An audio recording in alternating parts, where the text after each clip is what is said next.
प्रधानमंत्री आवास योजना को नहीं आसीगला बड़ खुशी खबर जदि आपण माने भी आवेदन करिथिबे जानि रखंतु ए सेप्टेम्बर मास 17 तारिख रे प्रथम किस्तीर टंका मध्य डीबीटी जरिया रे प्रधानमंत्री पठाइबाकू जाउछंती।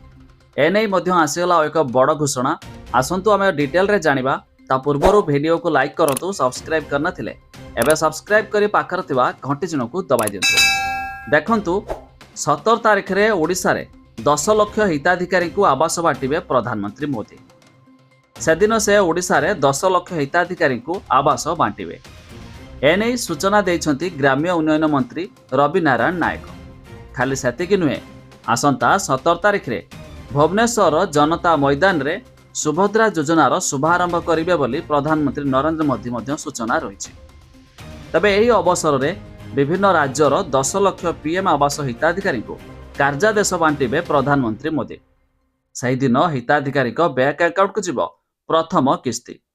तेबे डीबीटी माध्यम प्रथम किस्ती बाबद को 3180 कोटी टंका पठाइबे प्रधानमंत्री मोदी बोली केंद्र मंत्री शिवराज सिंह सूचना देइछंती।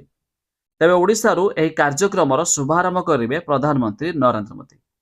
तेबे जो माने पीएम आवास योजना अधीन रे आवेदन करि दैछंती, खुशी खबर सेमानकू ए सेप्टेम्बर मासरे प्रथम किस्तीर टंका मिलिबो, जहाँफल से घर भी आरंभ करें। तेबे अधिक जानिया पाई वेबसाइट लिंक आम डिस्क्रिप्शन देचु, आपण माने जाई मध्य चेक कर दे पारिबे।